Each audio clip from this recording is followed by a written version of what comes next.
Some people might recall some monetary buzz caused a couple of years ago by a particular odd Morrowind mod. The file name was Jvk1166z.esp. It was never posted on any larger Elder Scrolls communities, usually just smaller boards and role-playing groups. I know in a very few cases, rather than being posted, it was sent via PM or email to a chosen few. It was only up for a few days, to the best of my knowledge. It caused a buzz because it was a virus, or seemed to be. If you tried to load the game with the mod activated, it would hang at the initial load screen for a full hour and then crash to the desktop. If you let it get that far, your install of Morrowind, along with any save files you had, would become completely corrupted. Nobody could figure out what the mod was trying to do since it couldn't be opened in a construction set. Eventually warnings were distributed not to use it if you find it, and things died down. About a year later on a mod board I use frequently, someone popped up with the mod again. He said he was PM'd by a lurker who deleted his account immediately after sending. He also said that the person advised him to try playing the mod through DOSBox. For some reason this worked, sort of. The game was a bit laggy and you couldn't get to the options, load game, the console or really anything else, other than the game itself. The quick save and quick load hot buttons worked, but that was it, and the quick save files seemed to be just part of the game file, so you couldn't get at it anymore. Some speculated that the changed game used an older graphics renderer, making DOSBox necessary, but it didn't look any different. This part I could speak about from personal experience. When you start the new game in JVK, as the board came to call it, once you left the starting bit in the census office and came into the game proper, the first thing you notice is that the prophecy has been served box pops up. This is because every single NPC having to do with the main quest is dead, with the sole expiation of Yagrim Bagin, the last of the Dwemer. Their corpses never despawn, so you can go check on all of them. In effect, you begin in a world where it is doomed to start with.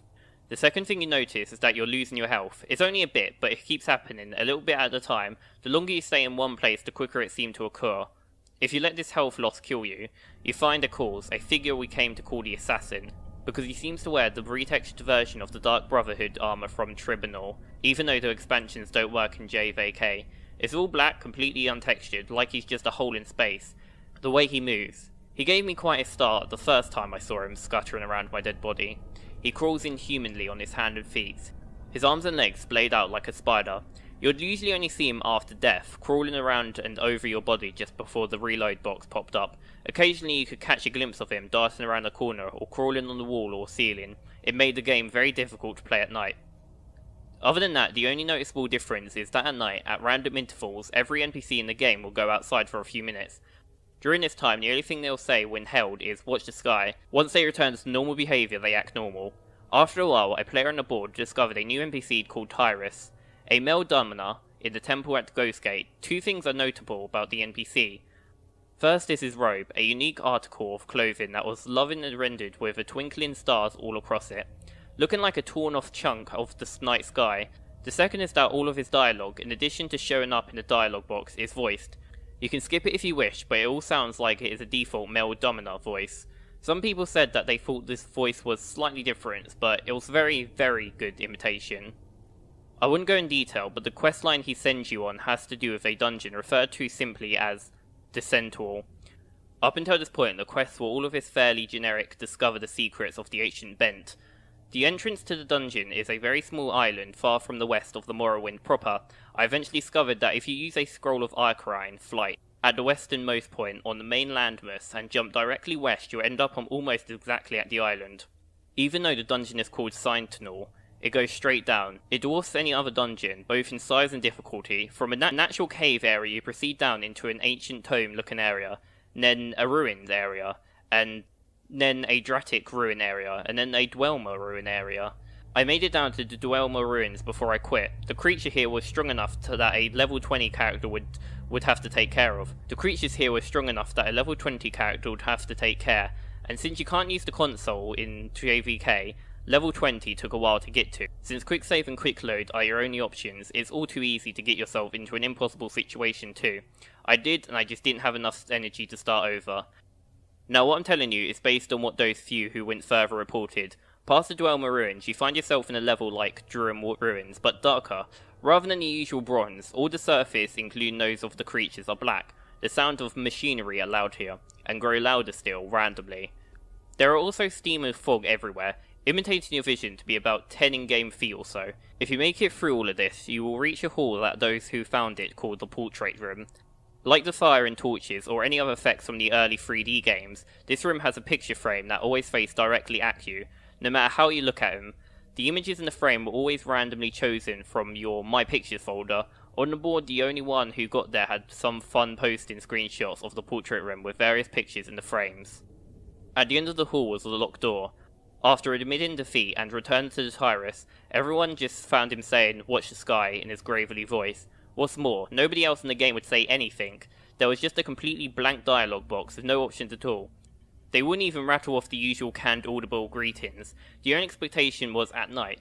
Whenever they go out for a few minutes, they still repeat it, "Watch the sky." At this point, one of the players, a friend of mine from the board, noticed, and a few others who got this far agreed, that the night sky was no longer the usual night sky of Tamarill. It changed to a dissection of a real night sky, and it moved. From this point on, everything is based on what this one person reported. Eventually he got himself kicked from the board, but I kept in contact with him as long as he responded. According to him, based on the constellations and the planets, the sky started around February 2005. If you died loaded or went back into the Sun Duel, or went back into the Citadel, it would start over. When the usual day sky graphics took over, the movement would be suspended until the stars appeared again. In the space of single night, everything would move about 2 months worth. Since the timescale of JVK was more or less that of the standard game, that meant that a bit less than an hour was equal to a 24-hour period. He became convinced that the door would open based on some kind of event. Of course waiting for that meant leaving the game running. Of course that meant that the game couldn't be left unattended thanks to our old friend, the Assassin. My friend decided he'd hang out for a whole day just to see if anything happened. That would be about a year's worth of movement. Here the post he made and the end of the experiment. I loaded this scene to Neen. Where it all started. It wasn't too bad, just had to check in now that they have moved around and the heal to make sure I wasn't dying. But check it out, 24 hours is actually in, and the assassin learned a new trick. He screams. I was reading, and all of a sudden this crazy loud shriek just made me mess myself. It's all like something out of a horror movie. I looked up and there he is, just crouched down right in front of me. Of course the second I moved my character, he ran off. When I went back down to the portrait room, the door was still locked. Damn it, damn it, damn it. A bit later, he came to the decision that he needed to wait 3 days, 3 years. The PM advising us to try DOSBox showed up in February of 2008 was his reasoning. Anyway, after the first shriek of the assassin stops hitting you out of nowhere, now he'll shriek and if you don't move for a few seconds after that he hits you. I think whoever made this mod was trying to help. At night I've got my headphones on and I was just kind of dozing off when he wakes me up with a shrink. I jiggle the mouse and I'm good. That post was 2 days in from his laptop. Once it was over, I'm done. I'm so done. So I wait 3 days, right? And right after that, the assassin made me jiggle the mouse. He shrieks again, so I looked and everyone in town was outside. They're all saying, "Watch the sky." I don't see anything though. But then the game was starting to get darker, and like really dark. I turned up the brightness all the way onto my monitor, and I could still barely see anything. I could see the other people in the game. Little figures running around in the distance, just back and forth. If I tried to get close, they run off. Now, I was trying to sleep, so the lights are off, so this is kind of creepy. I don't want to get up to turn on my lights because I don't want to miss anything, but nothing happens.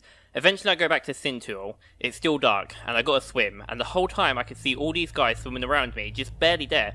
I make it to Sintul, and its normal lights are inside, and I get worried. Sure enough, the portrait door is still closed. I go outside, and it's all starting over. So that's it. I'm going to bed. I'm done. The end. After that, 2 things happened. First, another of the people who got to the portrait room claimed that the assassin was showing up in his regular Morrowind game. Quick explanation, if you reinstall Morrowind to a different folder, you could have a normal Morrowind installed along with JVK. He himself chalked it up to an overreacted imagination at first, but he reported a couple of really big scares with the black figure crawling right at him, or seeing it waiting for him just around the corner before skulking off. Another of those who reached to the portrait room started a regular Morrowind game, but never saw him for sure. It was just a couple of maybes. Late at night, and always at a distance.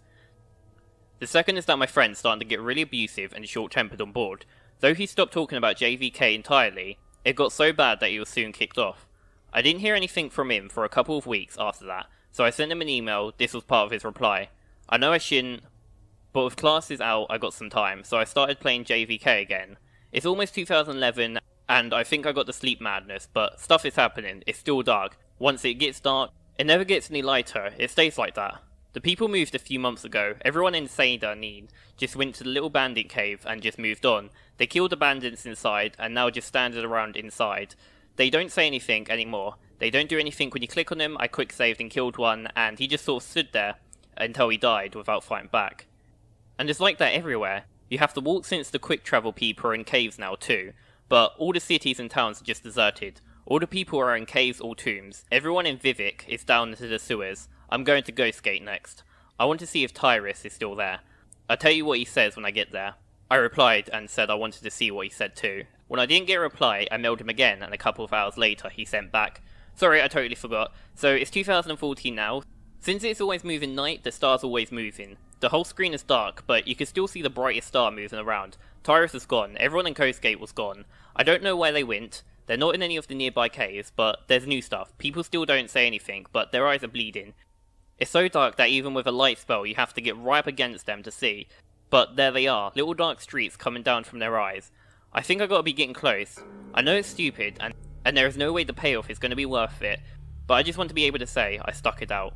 I got that one during the day. Later tonight I got a follow-up email. Some of the planets aren't moving right. It's starting to annoy me. If it keeps happening, I won't be able to keep track anymore. It's almost 2015 now, I think. You know, I just noticed that there aren't any monsters anymore, either. I'm completely alone outside now. The main quest people's bodies are still lying around, though. I went to check on them.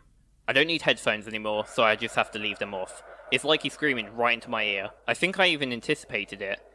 He's around a lot more now, a lot closer. He's different from the other people who started showing up. Remember? They keep running around.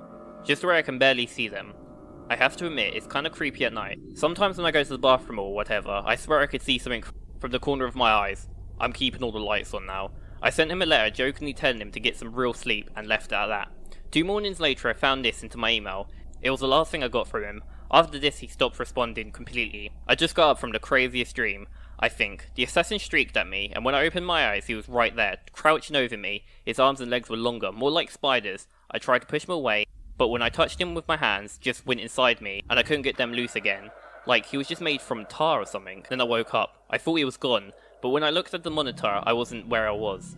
I was in Corporism with Yagrim for once. The light was okay, and I could see him all bloated on those mechanical spider legs.